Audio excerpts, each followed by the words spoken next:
Hi, y'all. Today we are back at the Russell. And if you haven't checked it out, you've got to go to their website, russellnashville.com. It's a historical church in East Nashville that has been transformed into a one-of-a-kind boutique hotel. And one of our favorite things about the Russell is their mission. Their mission is all about giving back to the community. They have this program called Rooms for Rooms that every guest that stays here, a portion of that payment goes towards a homeless shelter to people who are in need. And you know what? You never know when you need stuff like that. So I just think it's amazing that the Russell does that. So check it out, russellnashville.com. Welcome to Business Unveiled, the podcast designed to help you thrive in the creative community. Here's your host, events and productivity consultant, Angela Profit.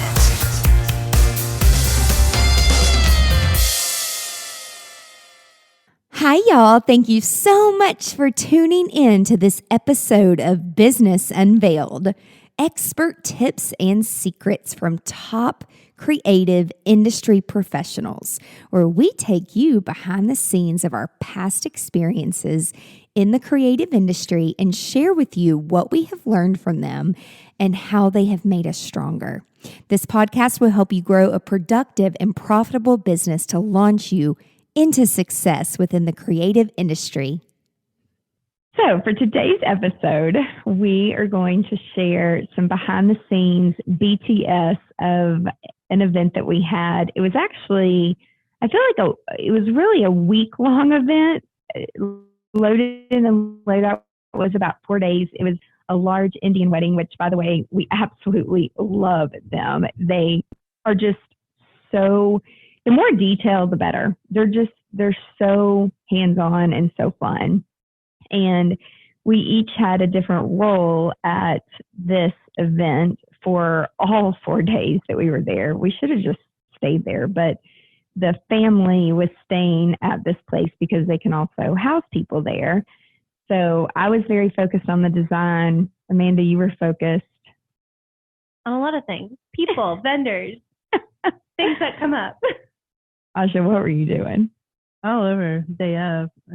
Sound and linens and other things, trying to not make the floral vases, whatever, fall on the ground. Basically GSD. Yes, there you go. Yeah. All of us. And this venue, this is their very first wedding. We were the first. Yay! And they've never had anything like it. We brought it in with a bang. But I will say a couple things that we learned behind the scenes from being the first is I didn't really realize how being like a venue being on the lake, how it can be so effing hot during the day and so freezing cold at night. And the wind was not our friend. The wind, everything was set up perfectly for this event. It was in a tent and the mom did not want tent sides, even though they could have been clear. Now looking back, I would have said, no, we have to have it at least coming off the lake, because the wind coming off the lake, not only it blew over the DJ front, which it was like a domino effect, which then hit the head table, which shit fell over from the head table, which then shattered and went into the cake. The cake didn't fall though. We also had drapes hanging down from the tent poles, which is beautiful, but things that are beautiful are not always logistically sound. And so they were hitting some things too. Yeah. So all of a sudden, like right before guests walk in, there's like glass on the floor shattering. And so how did the caterer fix that? Did they like turn the glasses upside down? Mm-hmm. I think that's what they did. Yes. And then they poured water at the table once. Like, we don't pour water super early because we don't want it to wet. Yeah. And get the linens all wet. So they waited till the last minute. And so once they got some weight in the glasses, they weren't blowing over anymore. But prior to that, we were having some glass issues. Yeah. So much stuff broke. And again, it's like you can't control the weather, people. And I feel like a lot of this stuff, like the family never even knew any of this. And they love hearing all these stories afterwards. They're so cute.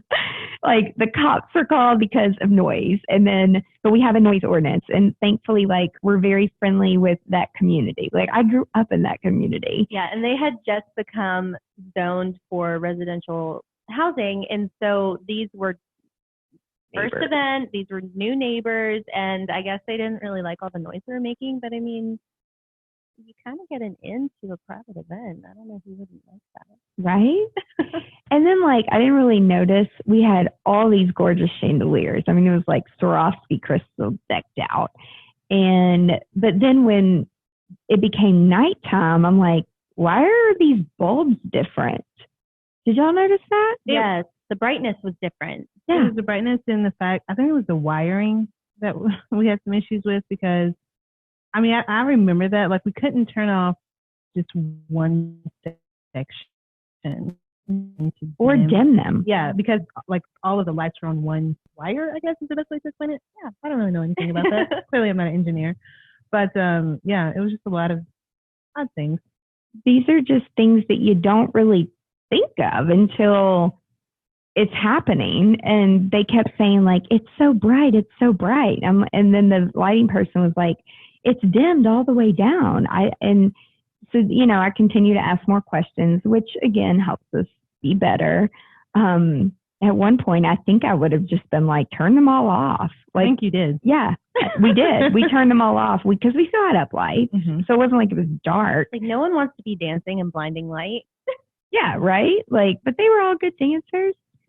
So, I mean, what do you guys mainly remember from that? I mean, it was just that so much. Yeah, that wedding in general, I think the band stands out to me a lot. And Audrey, you can attest to this for Saturday, but Friday night they were also very, I don't know if disorganized is the right word, but very cultural differences were coming up and things that they needed that weren't communicated. And I think they had driven down from Chicago, and they were kind of demanding what they needed, and we weren't told the things that they needed, so we didn't really have them. And so just trying to scramble to get all of this worked out. And then they, and you know, traditionally and culturally, I know that they had to do their thing, but they weren't going by our timeline.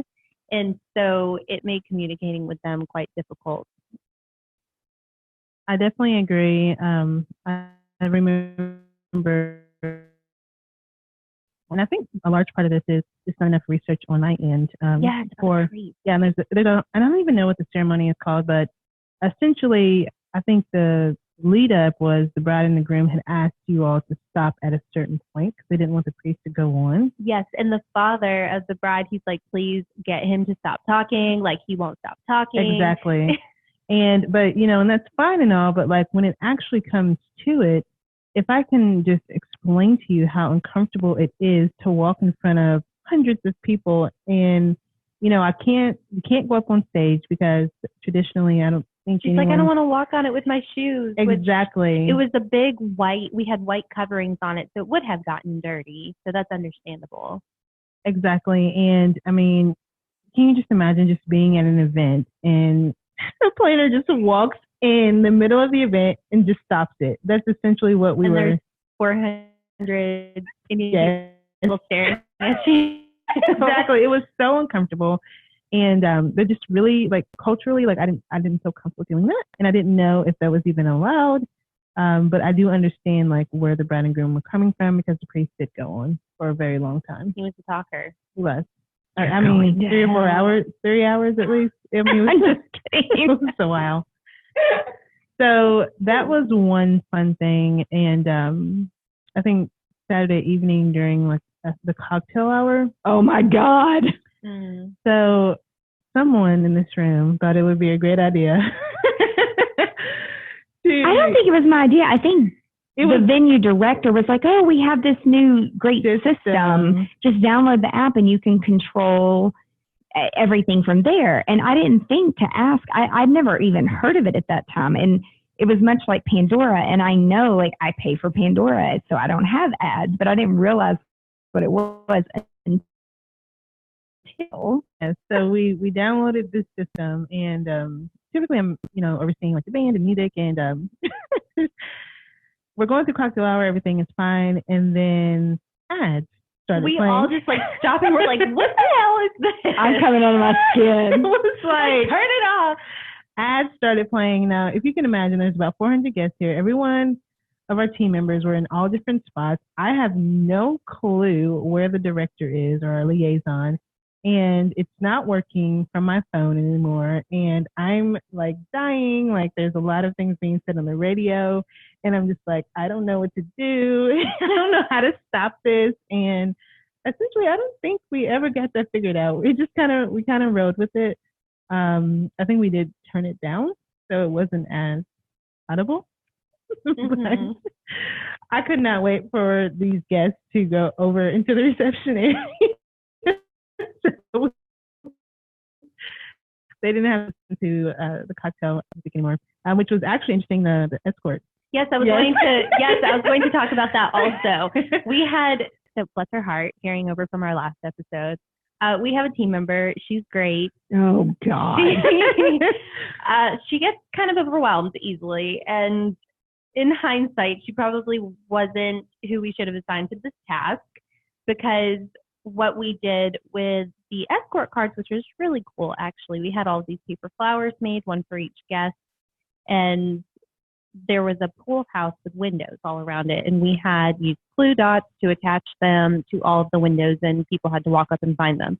And so whenever we do something like that, or when we do escort boards in general or escort cards, we always have someone assigned there to help people locate their cards, or else it'll just take forever.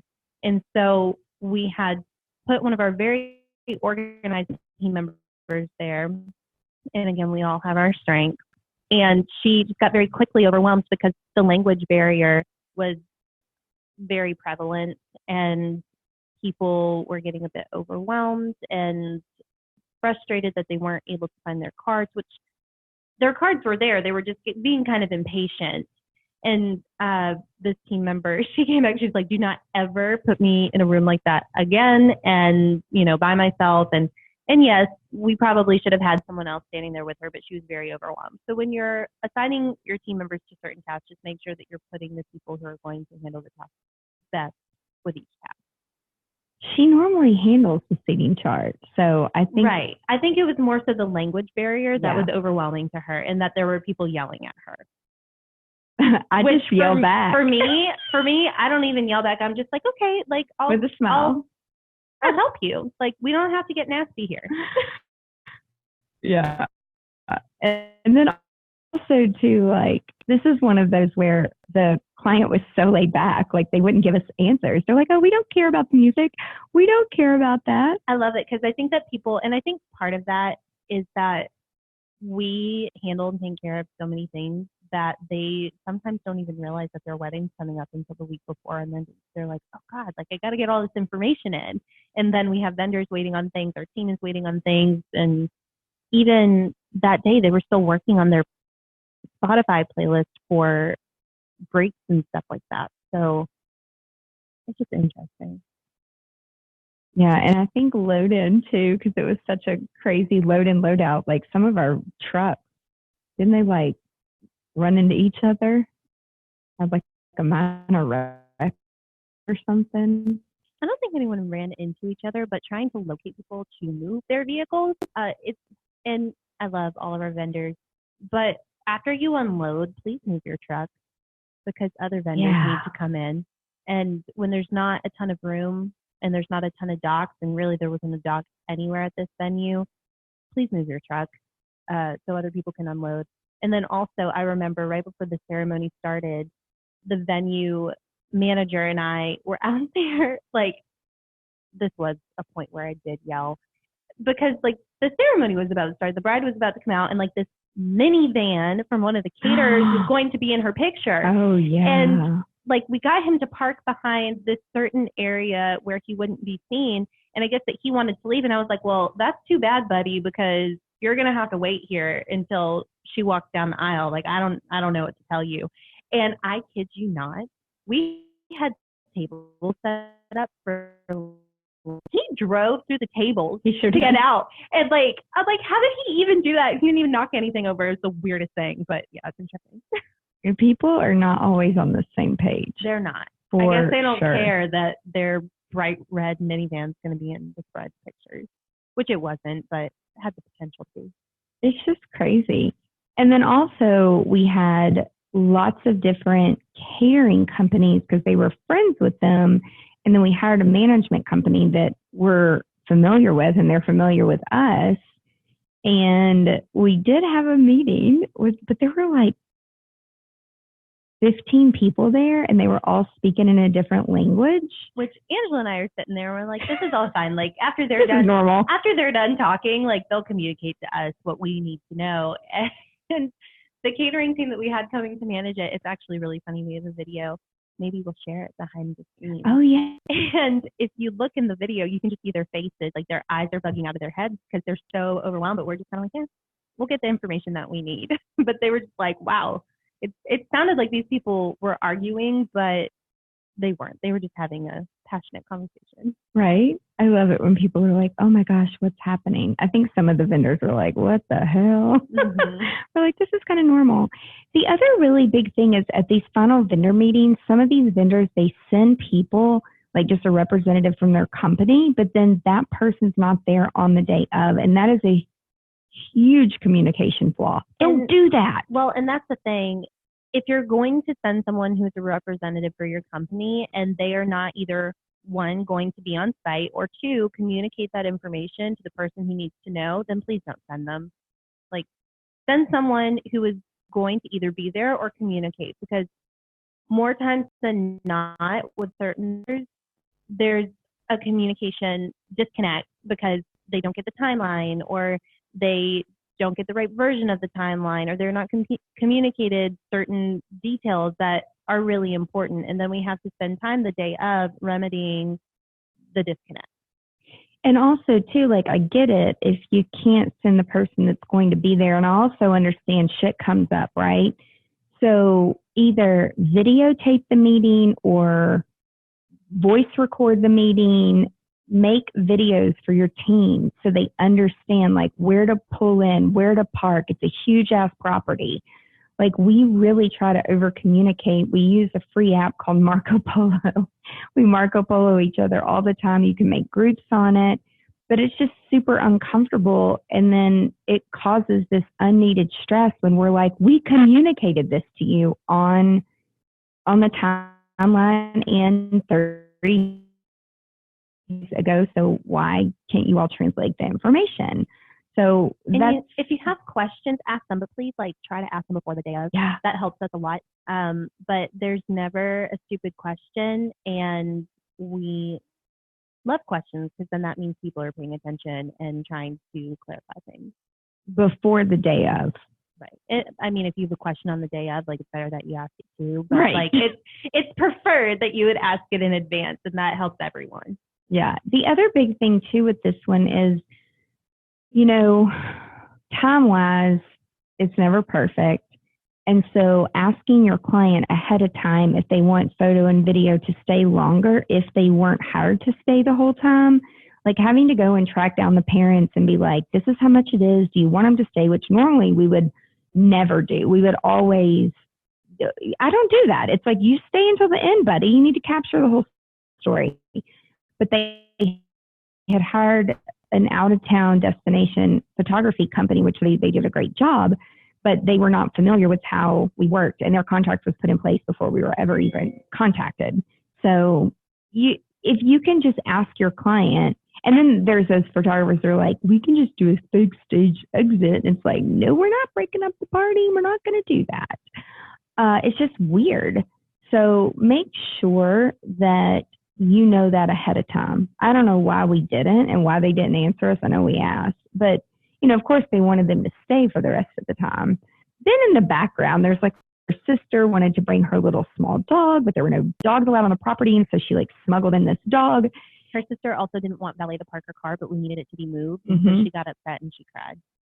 Really? Yes. Oh, I didn't even know that. Another really funny thing, and this really, I don't really know what could be learned from this other than there's really nothing to be learned from this other than it's funny. Apparently, none of us knew the dad's name, and we were calling him Jay the whole time. And I mean, I just kind of, Angela had met with them before I met with them, so I just kind of assumed that was his name, and that's all I had ever heard him be called. But the venue manager called him that, and the dad goes, "Who is that? Why do you keep calling me that?" We're like, we're all looking at each other like, we thought your name was Jay. That's not his name, which we found out later what his name was. Yeah, and he goes by an acronym too. Yeah, it's like short for his actual name. Because all their names, they're kind of hard to pronounce, especially if you have a Southern twang. It's pretty funny. I think we already told them about like the falls and 911 and security. If you missed that in one of our previous episodes, I know that we talked about it already. And then when people drink, man, they just get funnier. I think they had like this whole argument about going to Taco Bell and who was eating what. And then Taco Bell, we had used our credit cards so much that weekend that, I don't know, we oftentimes get holds put on stuff. And then they wouldn't let you write a check or something? Well, no. And, Taco Bell, I guess that I'm weird and like I don't eat meat, and I actually know that like Taco Bell is they have like a pretty good like vegan and vegetarian menu, but I just don't frequent Taco Bell. I just don't. So it was just a very interesting experience for me, especially because I went to go get this Taco Bell for the couple, which was not planned. And the sister of the bride and like all her friends were saying that how much they love Taco Bell and like they want to have Taco Bell in their room before, like when they come in at night, which also I don't understand. That just sounds kind of gross to me.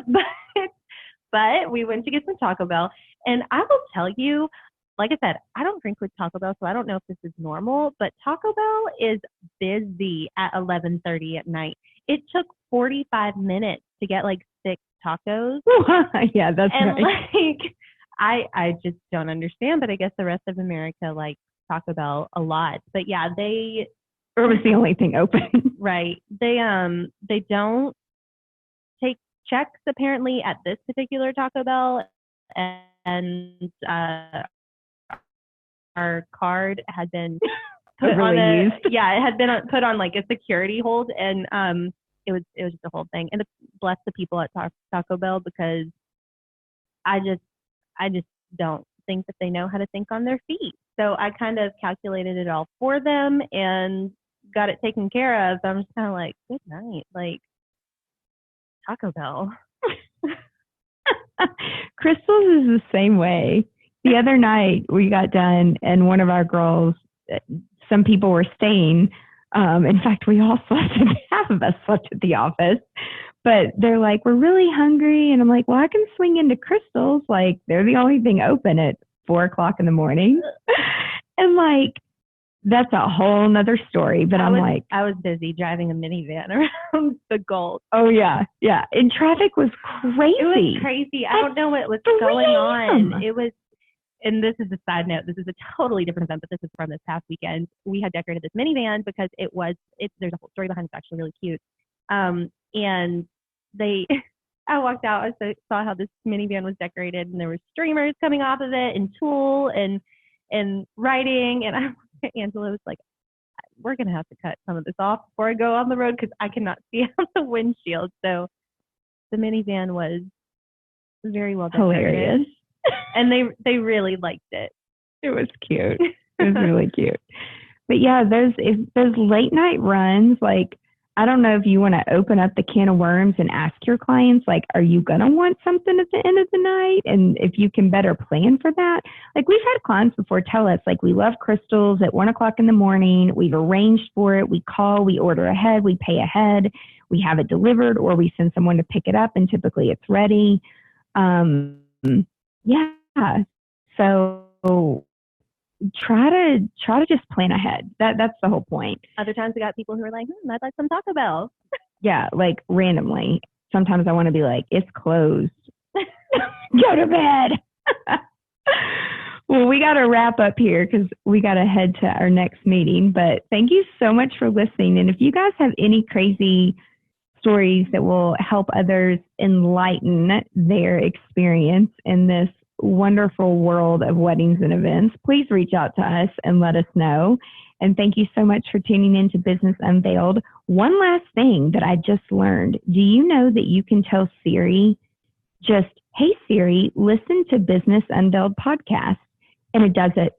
It's a new feature that the podcast app has built in, and it is flipping amazing. So give it a try, hands-free when you're driving, and be safe. Thanks so much for listening. Be sure to tune in next week. Have a great day. Bye. If you found this podcast helpful, please share it with your friends. And I'm so very grateful if you leave a review. Be sure you are a subscriber so you never, ever miss the juicy details of Business Unveiled. Also, be sure that you are part of my email list. And if you're not, sign up today at angelaprofit.com, where I share valuable resources and exclusive products with only my subscribers. Now, before I go, I want to ask you, if you have a story or a product to share with the creative industry, please let me know. To be considered as a guest on Business Unveiled, visit angelaprofit.com and submit a podcast guest form. Until next time, remember to stay productive and profitable. You've been listening to Business Unveiled with Angela Profit. Join us next time as we share our experiences to help you be more productive and profitable in your creative business. For more great resources, visit angelaprofit.com.